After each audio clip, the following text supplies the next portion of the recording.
Alors un véhicule Ford ici, un moteur 1,6 litre EcoBoost, donc c'est un moteur injection essence directe suralimenté. Le véhicule nous a été amené parce que le propriétaire se plaint que le véhicule parfois, donc c'est un problème intermittent, cale. Lors du démarrage à froid, il trouve que le ralenti est un peu faible, un peu instable. Voilà, sinon le véhicule ne présente pas d'autres anomalies et fonctionne bien lorsqu'il est chaud. C'est un problème intermittent, il n'y a aucun voyant au tableau de bord. Nous, on a fait un test avec le véhicule, il n'y a pas de souci.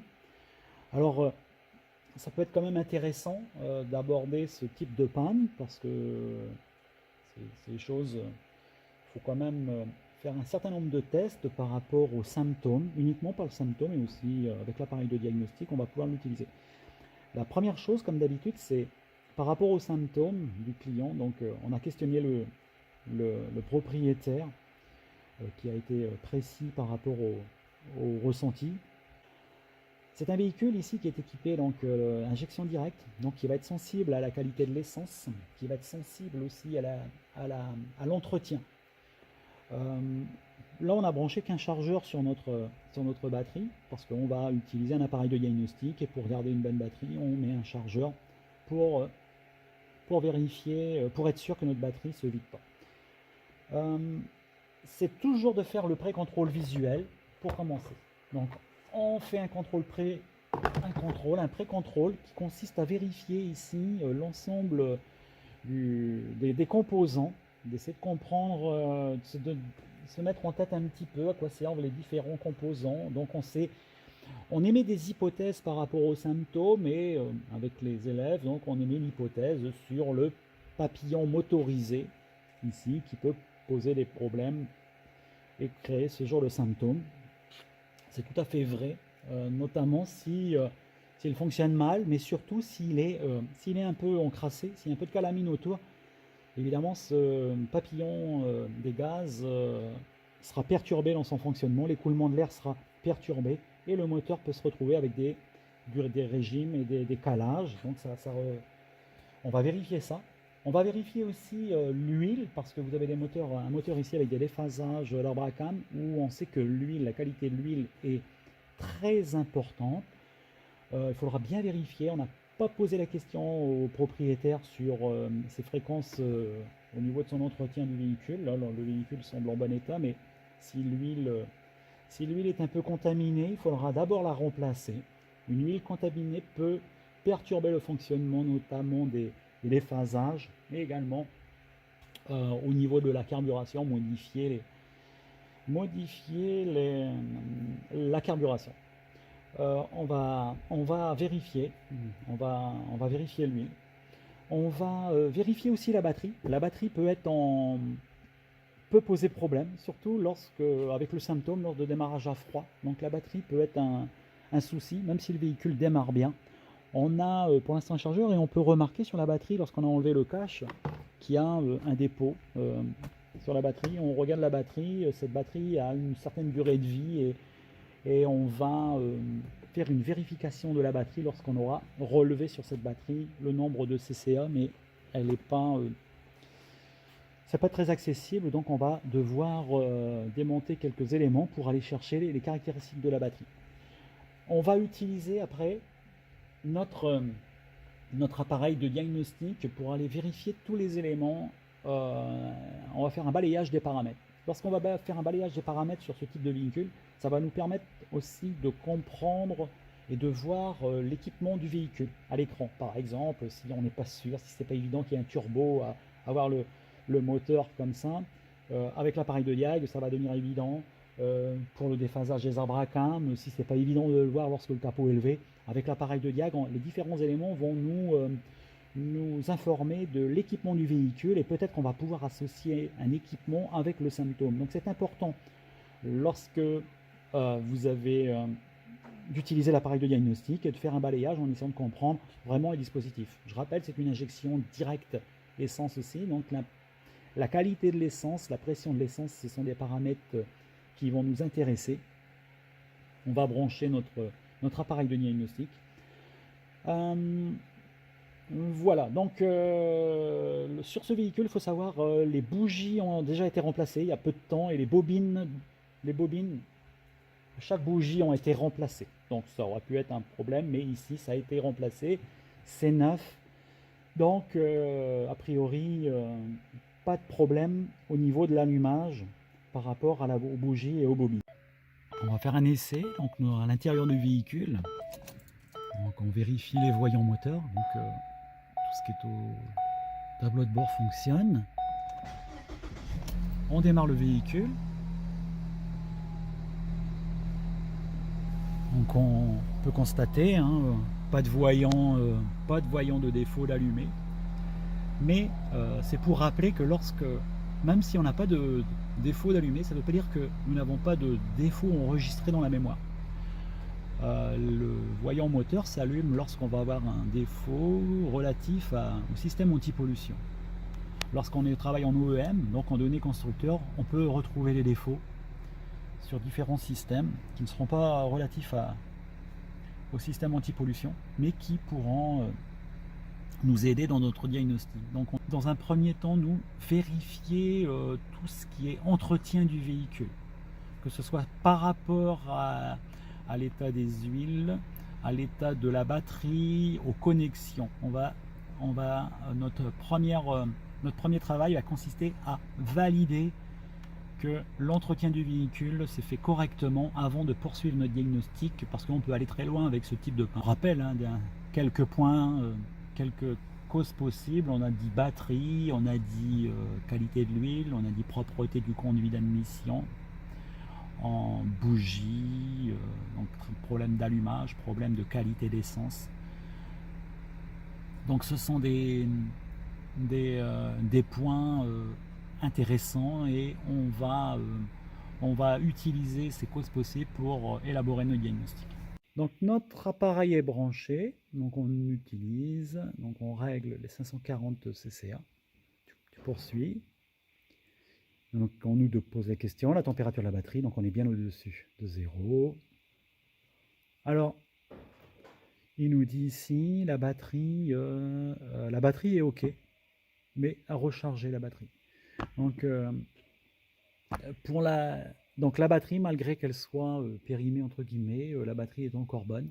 Donc on va nettoyer les bornes, la mettre en charge comme ils disent, et puis poursuivre notre diagnostic. L'appareil de diagnostic a fait un balayage de tous les calculateurs et n'a pas détecté de faute dans le calculateur moteur. On a une faute ici dans le système d'airbag qu'on pourra voir, et donc sinon tous les autres calculateurs. Tout est passé. Maintenant, on aura comme possibilité, c'est de vérifier les différents paramètres. On a choisi sur notre appareil de diag un certain nombre de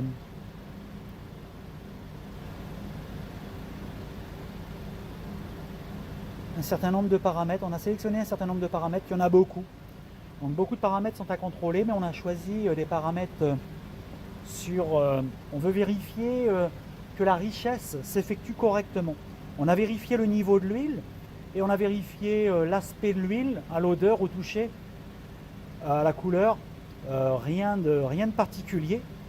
Et on peut voir aussi sur l'huile ici, sur la durée de vie de l'huile, on est encore à 52%. Donc rien de particulier sur l'huile. On a choisi ici une série de paramètres qui nous semblent pertinents par rapport aux vérifications qu'on veut faire. Donc sur le commande du ratio, donc ici 1 sur 14,7, on voit que le ratio là il est bien stoichiométrique entre guillemets, donc il est bien corrigé. On a sur notre papillon motorisé, le papillon des gaz, on a une position désirée, une position mesurée qui sont bien cohérents. Donc l'huile qui est bonne a priori. On va avoir ici pression dans le rail, donc en mégapascal, c'est correct. On est bien aussi dans le statut, dans le closed loop, ça veut dire qu'on tient bien compte, on est bien en boucle fermée, on tient bien compte des valeurs des sondes à oxygène pour faire la vérification. Alors là, on a l'homme relative octane adjust. Là, on a un petit doute sur cette valeur de 90%. Par contre, avec l'appareil de Diag, on n'a pas accès à toutes les remises à zéro que l'on souhaite, que ce soit au niveau du papillon des gaz, par exemple, que ce soit au niveau de l'apprentissage au niveau de l'octane. Donc la qualité du carburant pourrait être en cause. Correction. Les corrections à long terme, la correction à court terme, on voit, bon, elle est à zéro. Le calculateur, il cherche à remettre ça à zéro. Et pour la remettre à zéro, on voit qu'on a quand même une correction qui est au-delà de 20%, moins 20%. C'est-à-dire que le moteur, là, est en train de combler une situation riche. Il sert à appauvrir. Pourtant, on a vu que nos pressions carburant étaient correctes. Donc, il y a quelque chose qui fait que notre moteur voit riche. Et ça peut être dû, malgré tout, même si l'huile a encore une durée de vie qui est de 50%, elle peut être contaminée. Alors pour ça, on va utiliser un appareil de notre analyseur des gaz, on en a un dans l'atelier, pour aller vérifier la teneur en hydrocarbures existante dans notre huile.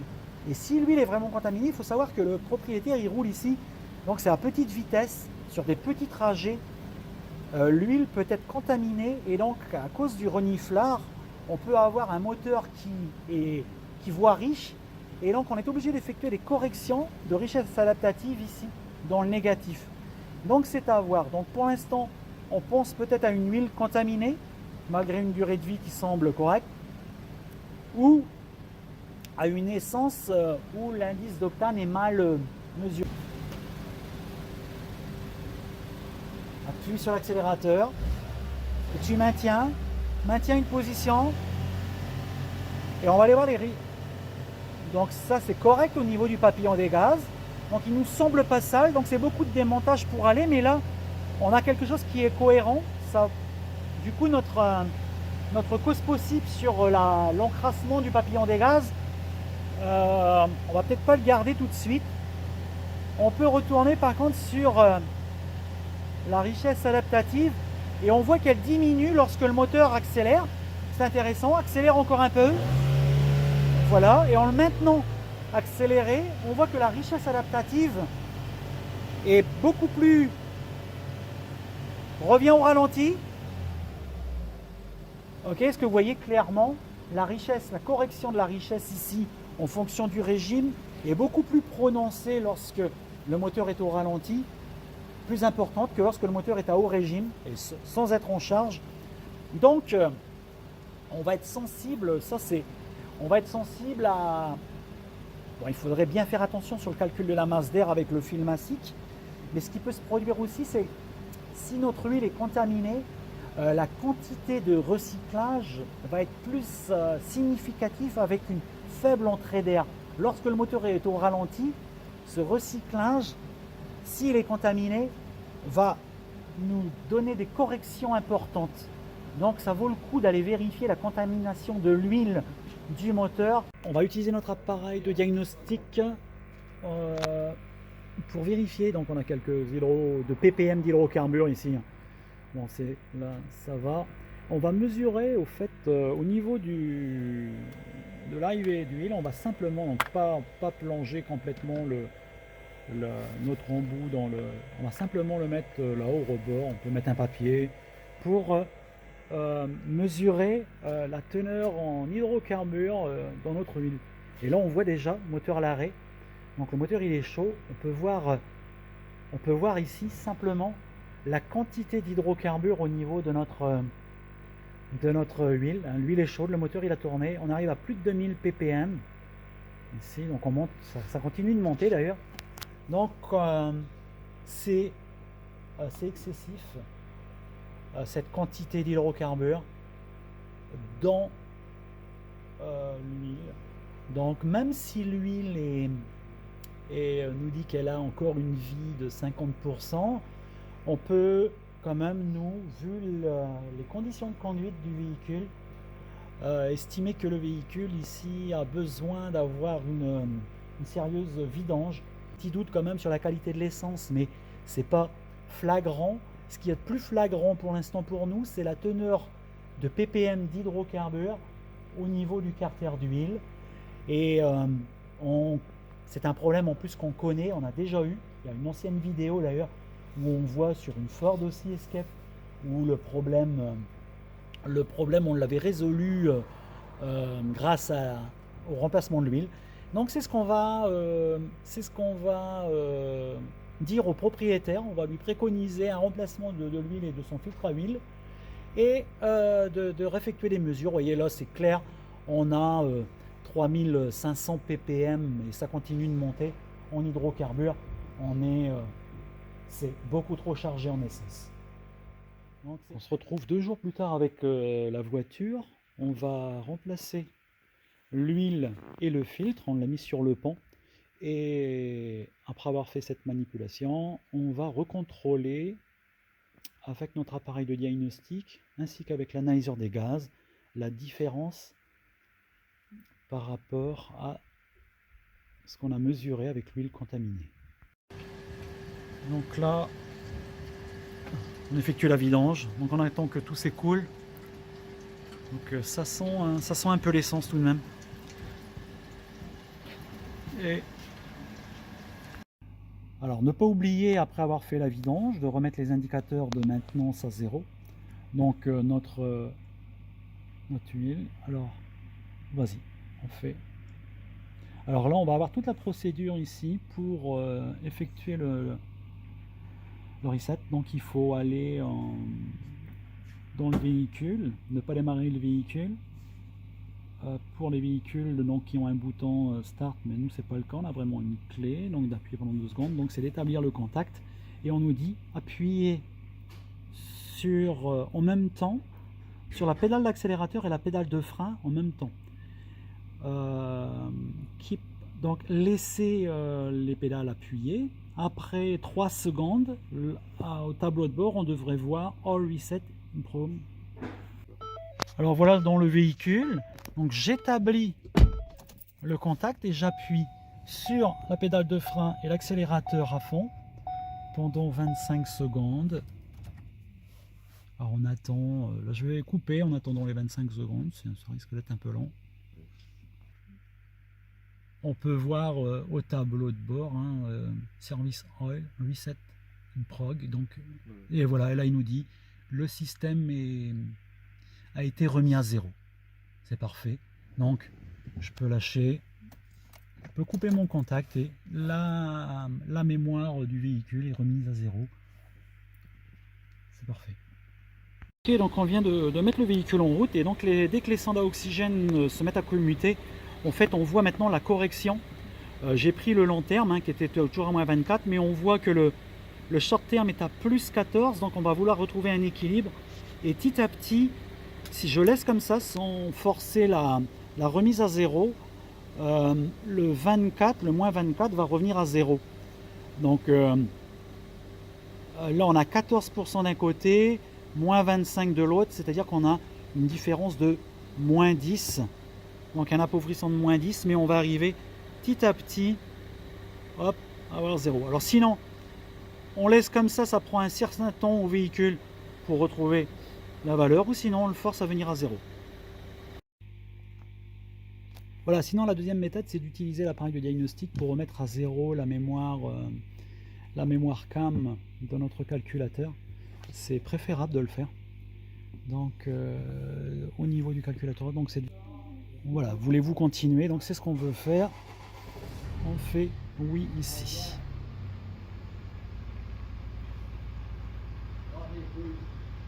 Voilà, c'est maintenant complété.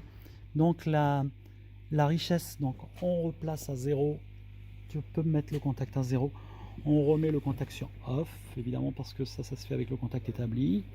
Et puis on pourra revenir vérifier les valeurs adaptatives. Donc je ressors, on retourne dans le diagnostic.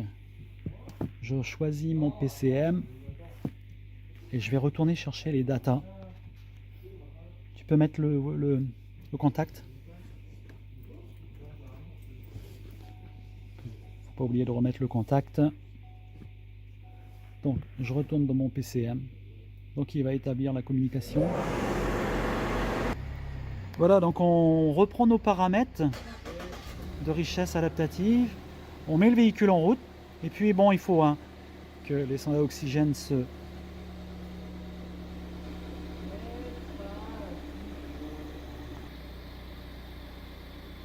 Donc voilà les richesses adaptatives. Donc on voit jusqu'à plus 15, moins 15 en instantané, ça vole, on est à moins 7. On retrouve donc des valeurs convenables, normales. Donc là on se retrouve avec du moins 5. En plus le moteur il a besoin de tourner. Donc l'avantage de le faire avec l'appareil de diagnostic, c'est que on ne va pas avoir de problème de conduite le temps que la mémoire se... Hop, si j'ai un flou là. Voilà, donc on voit les richesses adaptatives. Maintenant sur du long terme, c'est à 0% et une correction à court terme qui est quasiment à 0. C'est parfait. On montre avec ce test que l'huile moteur contaminée intervient sur le ratio air-carburant de notre moteur. Et sur des moteurs à injection directe, on voit ça peut perturber le fonctionnement avec des mélanges riches ou des mélanges trop riches, notamment ici. Voilà, donc vidange d'huile rétablit le bon fonctionnement de notre moteur. On va utiliser maintenant notre appareil d'analyse des gaz pour aller mesurer la teneur en hydrocarbures de l'huile. On va attendre que le moteur chauffe pour se remettre dans les mêmes conditions que la première fois qu'on a fait le test. Et on va aller mesurer, alors je crois qu'on avait dépassé les 2000 ppm d'hydrocarbures, 3500 ppm. Donc ça va être intéressant de revoir aujourd'hui avec de l'huile neuve combien de ppm d'hydrocarbures on va trouver. Autre mesure, donc en hydrocarbures, on voit une douzaine d'hydrocarbures. Alors tu peux mettre la sonde.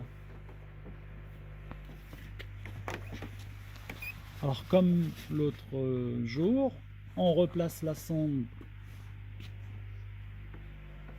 et on va voir ici, on a toujours un peu d'hydrocarbures, mais on va voir jusqu'à combien ça va monter. Donc là on monte quand même à 800.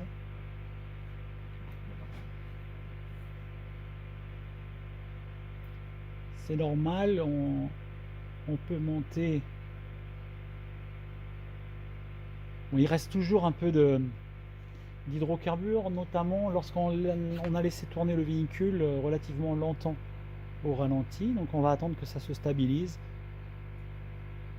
Donc on va arriver donc moins, on voit ça commence même à diminuer. Okay, on est toujours bien en place. De toute façon, on était quand même à 3000, 3500 l'autre jour. Là, on arrive à moins de 1000. On va considérer que c'est normal. Le moteur, il a besoin de fonctionner pour utiliser son reniflard.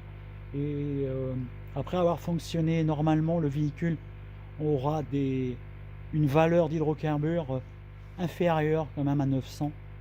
Il est encore légèrement élevé, mais l'huile, elle est bien chaude aussi. Donc on reste aux alentours de 900, mais ça va avoir une tendance plutôt à diminuer et pas augmenter comme on avait la dernière fois. Pourtant, on est toujours bien en place de la même manière qu'on était la dernière fois. Donc ensuite, c'est l'utilisation du véhicule en ville, en conditions normales, qui va valider notre réparation.